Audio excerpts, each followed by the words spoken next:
recording. Data is the backbone of ABA. We always have to collect the data to make the decisions and to if we make want to make any changes. So first of all, what we do, we look at the data. So that's why if you want the data, so you must know how to collect the data as well, how to measure the behaviors and all that.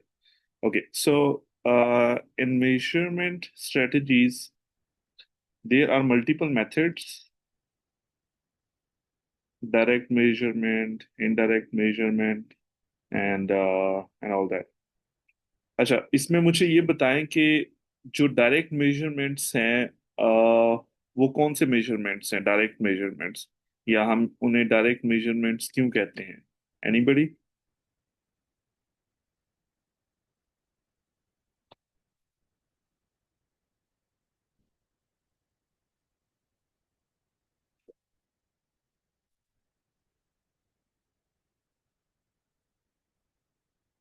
कोई बता सकता है direct measurements को हम क्यों कहते हैं direct measurement? And some measurements are indirect measurements.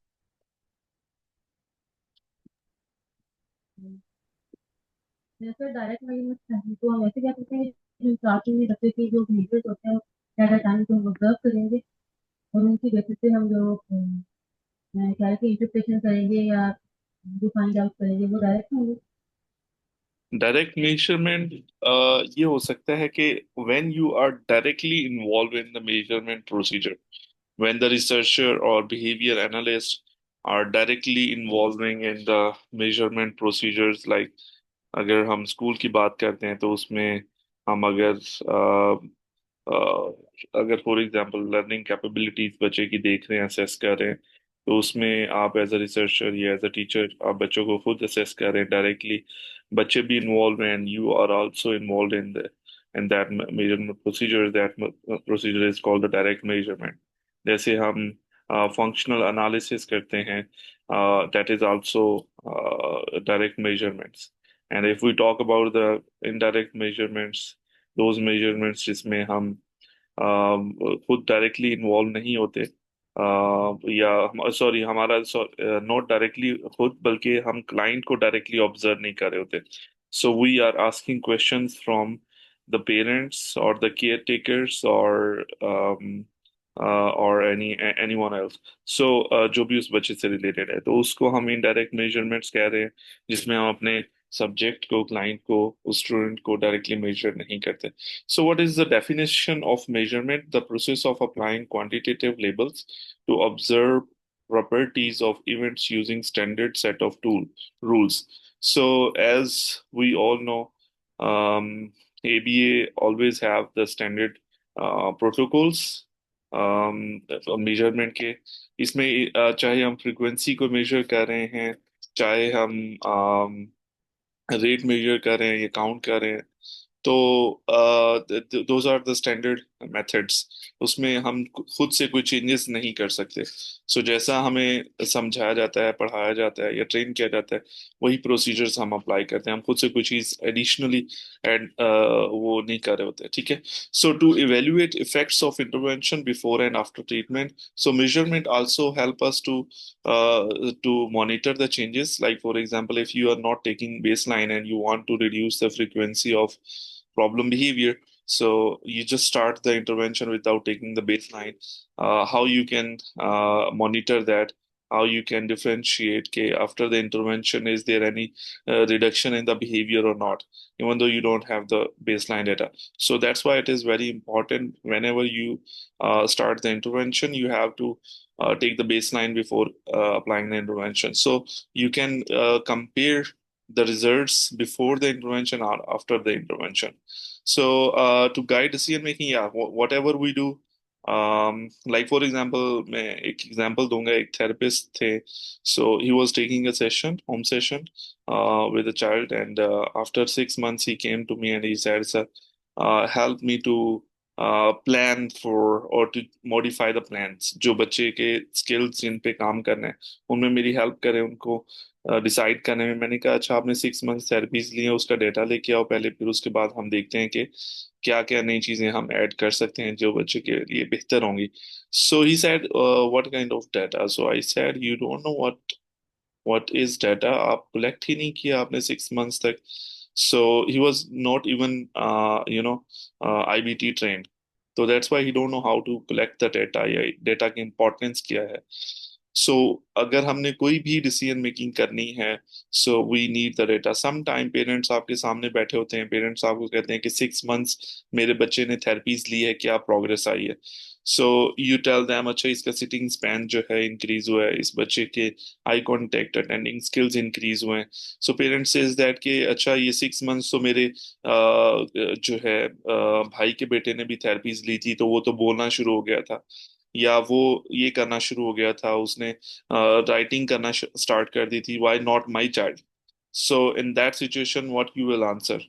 So you cannot say that, you cannot compare, you have to satisfy the parents through the data whatever you are taking. अगर आपने for example बच्चे की IQ testing की हुई है, आपने बच्चे के फंक्शनल एज फाइंड आउट की हुई है जिससे पता चलता है कि उस बच्चे का आईक्यू कम है, और या फिर आपने हर रोज डीटीटी के ट्रायल्स का डेटा लिया, वो उसके ग्राफ्स आप पेरेंट्स को दिखा सकते हैं कि लोग हमने ये स्ट्रेटजीज यूज की, इन स्किल्स पे वर्क किया, तो बच्चे की जो लर्निंग कैपेबिलिटीज हैं वो इतनी अच्छी नहीं है कि हम किसी और बच्चे के साथ इसको कंपेयर कर सकें। ठीक है, तो देर इज अ चांस कि इस बच्चे का जो है आईक्यू भी कम हो सकता है जिससे इसकी लर्निंग अफेक्ट हो रही है। ठीक है, सो ये डिसीजन मेकिंग कहाँ से आती है? डेटा कलेक्शन से। आपके पास डेटा है तो then you can make the decisions based on the analysis of data. So to prevent the mistakes, yeah, if we are making any mistakes during the intervention, so or if we feel that the intervention is ineffective, it is not influencing the child's behavior, so you will change it according to the situation. So how you will make the decision to change the intervention? You will look at the data. So you will see that the data is showing improvement or not, data is showing any change in the behavior patterns or not. So वो सारी चीजें हमें कहाँ से पता चल रही हैं? Because we are using the measurement procedures. So those measurement procedures help us to help us to take decisions to continue the treatment or to discontinue the treatment. ठीक है, सो ये सारी डिसीजन मेकिंग जो है वो आपके मेजरमेंट प्रोसीजर्स की help से ही आप कर सकते हो, बेस्ट डिसीजन मेकिंग।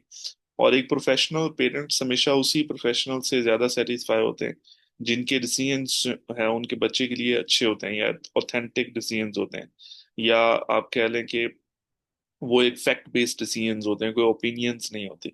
ठीक है, सो फैक्ट्स जो हैं या एक बेस्ट डिसीजंस हम सिर्फ डेटा एनालिसिस से ही कर सकते हैं। सो another benefit of measurement is to optimize the effectiveness. How it optimize the effectiveness? Like for example, if you have the data and your data says that the reinforcement is not working, and that reinforcement is not actually increasing the behavior, तो आप जो है दोबारा फिर से reinforcement preference assessment conduct कर सकते हैं। दोबारा फिर से प्रेफरेंस असेसमेंट कंडक्ट करने से आपको एक बेस्ट reinforcer मिल जाता है, तो उससे आपका इंटरवेंशन में काफी बेहतरी आ सकती है। जो इंटरवेंशन का है उसका अफेक्ट बढ़ सकता है किसी भी बिहेवियर्स के ऊपर।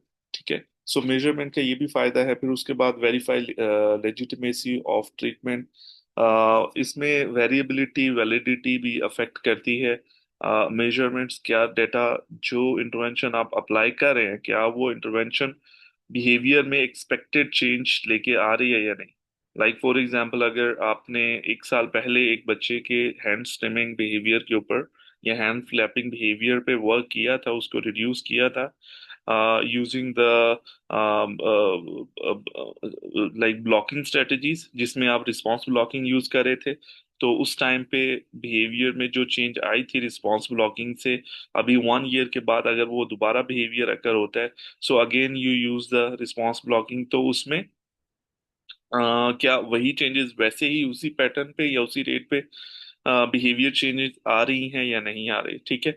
तो ये सारे जो है अफेक्ट्स मेजरमेंट से हमें पता चल जाते हैं। और फिर उसके बाद हमें मेजरमेंट से ये इस चीज का भी अंदाजा होता है कि क्या ये जो चेंज है बिहेवियर की, क्या हमारे इंटरवेंशन की वजह से आ रही है, या फिर ये एक सूडो साइंस है या सूडो इफेक्ट है, या विद ओवर द टाइम जो कुछ चेंजेस बिहेवियर्स में आ जाती हैं, जैसे ही उनकी एज भी बढ़ रही है तो साथ साथ उनकी मेंटल कैपेबिलिटीज या कॉग्निटिव स्किल्स भी वैसे ही आहिस्ता आहिस्ता ग्रो कर रहे होते हैं। तो उस वजह से भी कुछ बिहेवियर चेंजेस आती हैं, तो उससे भी आइडेंटिफिकेशन अच्छी हो जाती है कि is it because of the intervention और due to the another factors, ठीक है। अकाउंटेबिलिटी ऑफ, जैसे मैंने आपको वैलिडिटी बता दिया कि इंटरवेंशन जो हम अप्लाई करें क्या उसी से चेंज आ रही है, या फिर कोई और फैक्टर्स हैं जिनकी वजह से चेंज आ रही बिहेवियर्स में, ठीक है। और फिर उसके बाद एथिक्स आल्सो सेज दैट, जैसे जैसे for example we cannot use the punishment strategies, and punishment should not be the first treatment option for any child. So how you can use the punishment, once you, ethics says that once you apply the differential reinforcement strategies, or you try to teach the alternate behaviors, if that does not work, then you can use the punishment. In that situation, like you can say that I have already applied all the procedures, but the behaviors are not decreasing. So let's do the extinction procedures now. So that is the ethical standards. So you cannot choose the extinction your first treatment priorities. So why you are choosing extinction? Because you have the data, and data says that you have applied almost all the strategies, positive reinforcement, negative reinforcement, but the behavior, there is no change in behavior. So that's why ethics says that let's apply the extinction now. So there are different dimensions of behavior. Count है, frequency है, और duration. अच्छा, मुझे ये बताएं कि हमने frequency वगैरह काउंट ये सारी चीजें डिस्कस करनी थी या फिर अभी रहती हैं? Anybody who can remember?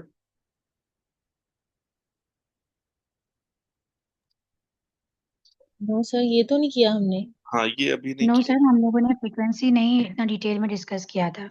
हाँ ठीक है, क्योंकि मैंने एक और क्लास पढ़ाई थी, शायद वो आईबीटी वालों को पढ़ाई थी, that's why I am little bit confuse. Okay. एक क्वेश्चन आपने किया था जिसका मैंने फ्रिक्वेंसी का टाइम को लेकर आंसर किया था, तो आपने कहा था वो बाद में मैं बताऊंगा। तो वो हमारी अभी चीज स्टार्ट आई थिंक हुई थी है। सही सही, ठीक है। सो मेजरिंग बिहेवियर, बिहेवियरल डायमेंशन, क्योंकि बिहेवियर्स को जो हम मेजर करते हैं वो हम बिहेवियर्स की डिफरेंट डायमेंशंस को मेजर कर रहे होते हैं। जैसे फॉर एग्जांपल, फर्स्ट डायमेंशन क्या है? Count. Count is the number of responses emitted during an observation period. कोई बता सकता है, इसको डिफाइन कर सकते हैं विद एग्जांपल? सर एक हमारे पास एक फॉर्म होता है, आई थिंक मैं उसका नाम भूल गई हूँ, सॉरी। उस हम्म। पे हम बच्चे के जो रिस्पॉन्सेज आते हैं, जो बिहेवियर होता है जिसको हमें टारगेट करना होता है, अगर ये बच्चे ने फिंगर फ्लैप किया तो उनको उतनी मतलब उसकी फ्रीक्वेंसी उसको काउंट करना होता है कि कितनी दफा उसने किया, एक टाइम लिमिट होती है। और हम एग्जैक्टली उसको वही। उसमें ऑब्जर्व करते हैं। अगर मैंने उसको 1 घंटे का टाइम दिया है कि मुझे देखना है, और उसने 1 घंटे के 1 सेकंड पहले भी वो बिहेवियर किया, तो मैं मार्क करूंगी कि यस, ये बिहेवियर हुआ। ठीक है। एक स्पेसिफिक टाइम पीरियड में जब हम बिहेवियर्स को काउंट करते हैं या फ्रीक्वेंसी नोट डाउन करते हैं कि how many times a behaviour occurred in 1 hour और in 30 minutes, so that is count, reported as frequency count, या इसको हम फ्रीक्वेंसी काउंट भी कह सकते हैं। Measures of count alone do not provide sufficient information for analysis, या this. Okay, so इसके साथ हम फ्रीक्वेंसी या रेट को भी अगर हम बात करें, सो रेट हम कैसे निकालते हैं? रेट का फॉर्मूला ये है, आप सब लोग अपने कैलकुलेटर्स निकाल लें जरा मोबाइल फोन्स में। अगर फॉर एग्जांपल 60 मिनट्स में एक बच्चा 15 टाइम्स बिहेवियर अकर होता है, तो how you will calculate the rate of the behaviour?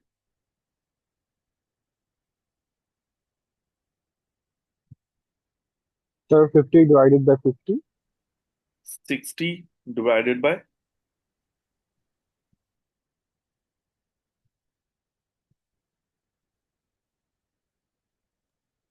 Basically हम इसको डिवाइड करते हैं the number of behaviours occurred in, जो जिस टाइम ड्यूरेशन में अकर हुए हैं।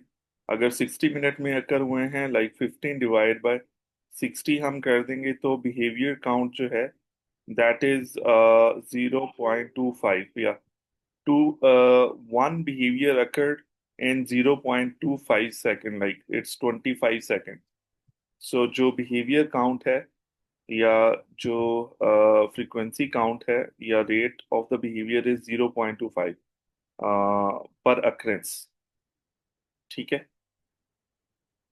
इसको number of behaviors divided by the total time observation। ठीक है, ratio of count per observation period, या ऑब्जर्वेशन पीरियड पे हम डिवाइड कर देते हैं।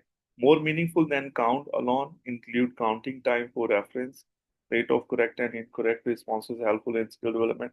अब जैसे फॉर एग्जांपल पेरेंट्स आते हैं, हमें पेरेंट्स कहते हैं कि इस बच्चे की सिटिंग स्पैन नहीं है, so okay, so you need to work on the sitting span.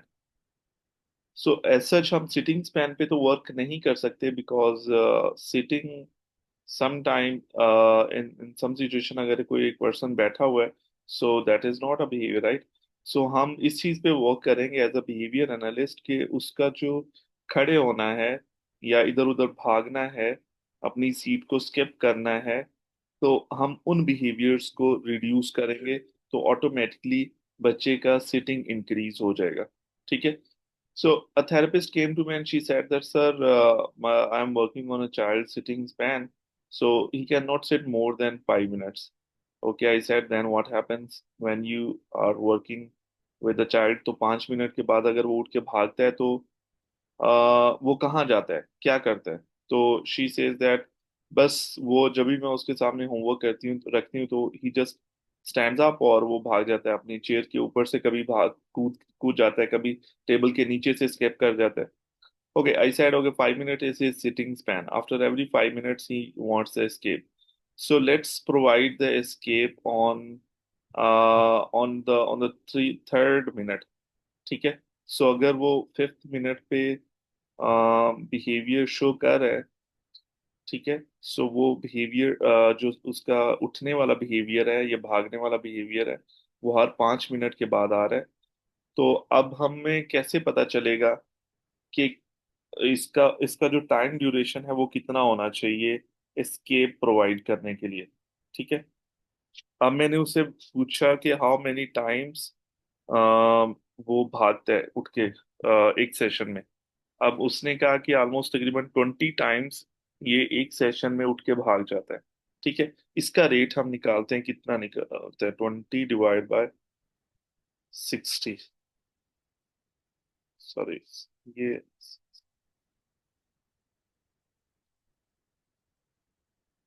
Okay, just a second.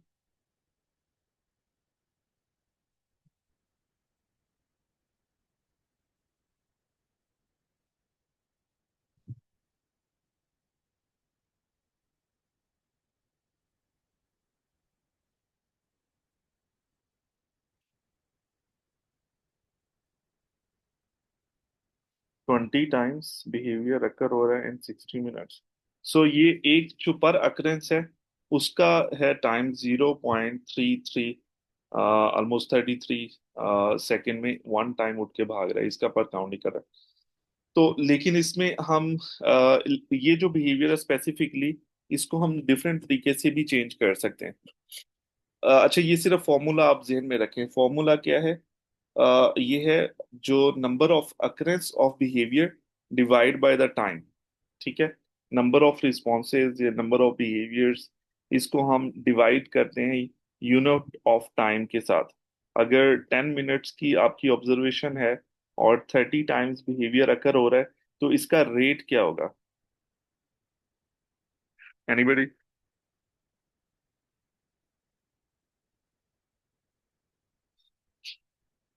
सो 30 क्या था, काइंडली रिपीट करेंगे? 30 टाइम्स बिहेवियर अकर्ड होता है with in 10 minutes. What is the rate of the behaviour? 30 divided by 10। So 30 3। divided by 3, yeah.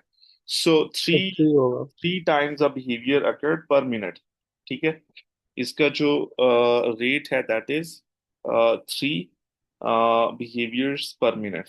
So this is called the rate or the frequency of the behavior. How we can use the rate, take complexity of responses into count. अब जैसे for example अगर मैं कहूँ कि एक बच्चे की जो क्लैपिंग बिहेवियर है वो 3 टाइम्स अकर होता है पर मिनट. अब हमने इस पे वर्क करना है कि इसकी फ्रीक्वेंसी को हम कम करना चाह रहे हैं. तो हमने रिस्पांस ब्लॉकिंग स्ट्रेटेजी स्टार्ट की जिससे हम देखेंगे कि इंटरवेंशन अप्लाई की रिस्पांस ब्लॉकिंग. अब इंटरवेंशन अप्लाई करने के बाद हमें पता चला कि अब जो रेट ऑफ द बिहेवियर है वो 2 टाइम्स बिहेवियर पर मिनट पे आ गया. फिर 1 टाइम पर मिनट आ जाएगा. ठीक है. सो इससे भी हम बिहेवियर चेंज को असेस कर सकते हैं कि बिहेवियर्स में चेंजेस आ रही हैं या नहीं आ रही. ठीक है. So this is how we can use the rate of behaviour in in a practical way. Okay, so when you are taking the frequency, we usually make the charts. हमने charts बनाना सीखे थे अपनी क्लास में. No sir. ठीक है. इसको graph reading सीखी थी सर, ग्राफ रीडिंग सीखी थी. ठीक है. तो चार्ट्स बनाना भी मैं आपको सिखा दूंगा according to APA 7.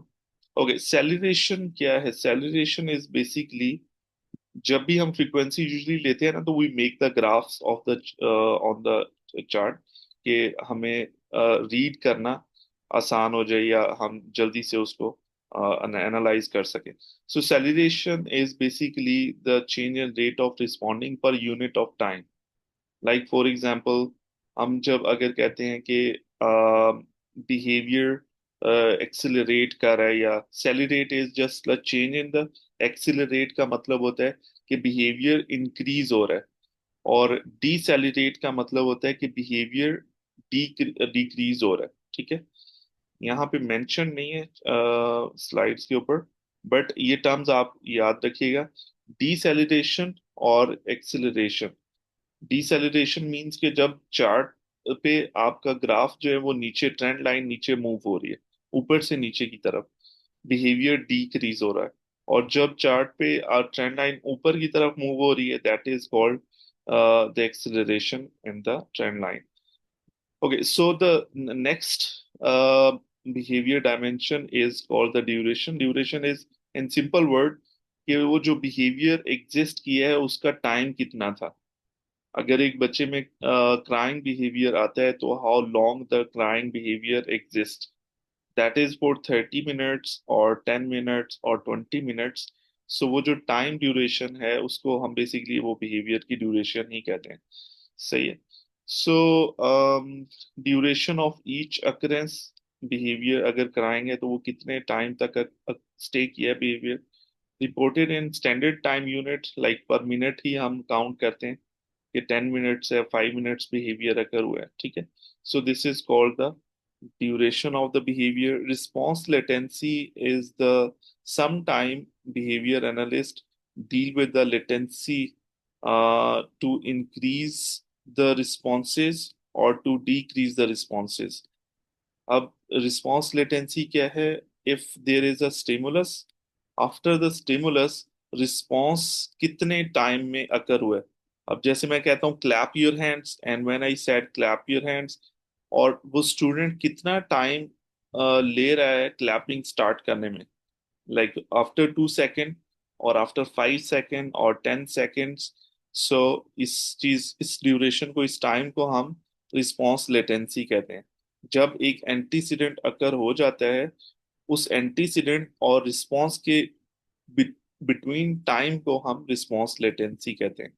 Usually response latency हम जो ऑब्सेसिव बिहेवियर्स होते हैं रिपीटेटिव बिहेवियर्स होते हैं उनके लिए भी यूज करते हैं.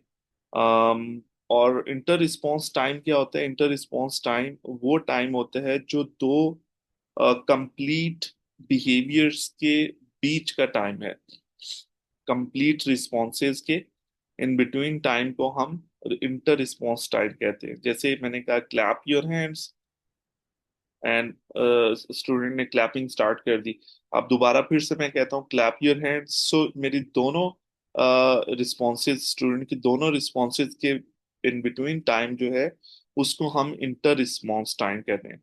ठीक है। सो इंटर रिस्पॉन्स टाइम और लेटेंसी पीरियड दोनों ही very, they are very important concepts जब हम बिहेवियर्स को डिक्रीज करते हैं। जैसे अगर हम ओसीडी की बात करते हैं, सो ओसीडी में बिहेवियर एनालिस्ट इस तरह से भी वर्क करते हैं कि हम जो उसका ऑब्सेसिव बिहेवियर है उसको हम डिले कर देते हैं एंटीसीडेंट से। एंटीसीडेंट और बिहेवियर के इन बिटवीन टाइम जो उसको हम डायलेट कर देते हैं, बढ़ा देते हैं। अब ये कैसे होता है? अब ओसीडी के सिंपल साइंस और सिम्टम में ये भी सिम्टम है कि अगर हम किसी सरफेस को टच कर लेते हैं, सो उसके बाद हमें हैंड वॉश करने हैं। अगर मैंने लेटेंसी पीरियड ये देखा है कि जब मैंने टच किया है ऑब्जेक्ट को, किसी सरफेस को टच किया है, उसके विद इन 10 सेकेंड मैंने अपने हैंड वॉश करने हैं। या 30 सेकेंड, वॉशरूम तक जाते हुए कितना टाइम लगता है? 30 सेकेंड्स लग जाते हैं। सो वो 30 सेकेंड लेटेंसी पीरियड है। अब मैंने उस लेटेंसी पीरियड को इंक्रीज करना है जिससे मेरा बिहेवियर की जो फ्रीक्वेंसी है या रेट ऑफ द बिहेवियर वो भी साथ ही कम हो जाए। ठीक है। जैसे फॉर एग्जांपल, अगर मैं 30 सेकंड के अंदर अंदर हैंड वॉश करता हूँ, उसको मैं 1 मिनट पे ले जाता हूँ, फिर 5 मिनट्स पे ले जाता हूँ, फिर 10 मिनट्स पे ले जाता हूँ, सो ऑटोमेटिकली मेरी जो बिहेवियर फ्रिक्वेंसी है हैंड वॉशिंग की वो नॉर्मलाइज होना शुरू हो जाएगी। तो उसका एक्सटेंडेड हम अगर सेट कर लें कि दिन में आप, या जब जब आपको ज़रूरत है जस्ट आप तभी हैंड वॉश करें। ठीक है, ऐसे रहें। अगर वो उसने सरफेस को टच कर भी लिया, उसके टॉलरेंस लेवल अगर 10 मिनट्स तक पहुंच जाता है, so that's a big success. ठीक है, वो सोशली अप्रोप्रिएट भी फील होता है निस्बतन के उस पर्सन के जो सरफेस को टच करने के फौरन बाद हैंड वॉश करे।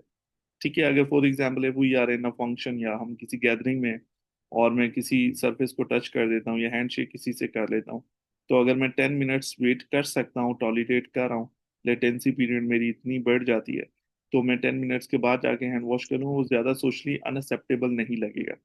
ठीक है। निस्बतन कि मेरा हाथ टच हुआ है तो मैं फौरन वॉशरूम की या टॉयलेट की तरफ भागूं कि अपने हैंड वॉश करना। ठीक है। So this is how the latency period and inter response time help us to manage the behaviours. Percentage जो है, that is ratio formed by combining the same dimensional qualities expresses proportional qualities. अच्छा, इसमें जो percentage है, इसका simple method ये है कि आपने जितने रिस्पॉन्सेज अकर हुए हैं उसको हम रिस्पॉन्सेज को टोटल रिस्पॉन्सेज के साथ, लाइक फॉर एग्जांपल अगर मैं कहता हूँ कि मेरे रिस्पॉन्सेज, देयर आर 4 रिस्पॉन्सेज, और इसको मैं अगर डिवाइड करता हूँ टोटल रिस्पॉन्सेज के साथ एंड मल्टीप्लाई कर देता हूँ 100 के साथ, तो मुझे इसकी परसेंटेज मिल जाती है। सो इट बिकम्स ऑलमोस्ट, जैसे हम डीटीटी के ट्रायल्स भी लेते हैं, उसमें भी अगर हमें 5 रिस्पॉन्सेज चाहिए बच्चे से, और 5 रिस्पॉन्सेज के की बजाय बच्चा जो है he shows responses 4 times instead of out of 5 times, so उसका जो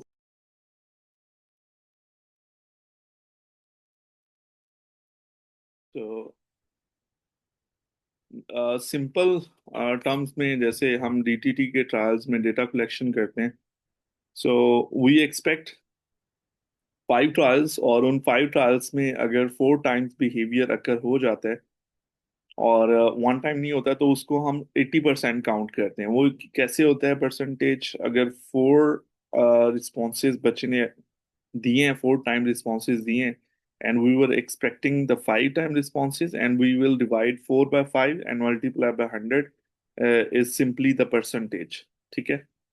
लेकिन परसेंटेज जो है, परसेंटेज हमेशा मिसअंडरस्टूड होती है। जैसे फॉर एग्जांपल, अगर चेंज परसेंटेज में अगर हम चेंज को मेजर करने की कोशिश करते हैं तो वो हमेशा हमें मिसलीड करती परसेंटेज। वो कैसे मिसलीड कर रही होती है कि आ, अगर हमने बेस लाइन ली है, so base line is 0%, the response is 0%, ठीक है। और हमने उसको रीइंफोर्समेंट और प्रॉम्प्टिंग स्ट्रेटजीज के साथ कोई एक स्किल सिखाने की कोशिश की है, और विद इन 2 डेज वो परसेंटेज 0 से 40 पे पहुंच जाती है। So there is a big change in the 0 to 40। एकदम से 0 से 40 पे जंप कर दिया परसेंटेज ने। तो अगर देखा जाए इन रियलिटी, रियलिटी क्या है, 40 means there are only 2 time correct responses, ठीक है। अगर 2 टाइम करेक्ट रिस्पॉन्सेज आ रहे हैं out of 5 times, so it seems a big change in percentage from 0 to 40. That's a big jump. So it seems like there is a big change. Wow, great. So अगर वही 40 से 80 पे score चला जाता है, तो हम देखें कि 2 रिस्पॉन्सेज से ओनली 4 रिस्पॉन्सेज पे हमने बच्चे को जो है रीइंफोर्समेंट देना स्टार्ट की, या उसके 4 रिस्पॉन्सेज करेक्ट आ रहे हैं। तो एक्चुअल में सिर्फ 2 रिस्पॉन्सेज इंक्रीज हुए, बट जो चेंज हमें नजर आ रही that is from 40 to 80। 100% change जो है वो बच्चे में हमें देखने को मिल रही है। सो इस तरह से जो परसेंटेज का डेटा होता है that always always mislead. So that's why I say percentage may be misleading. Yeah, it always mislead the.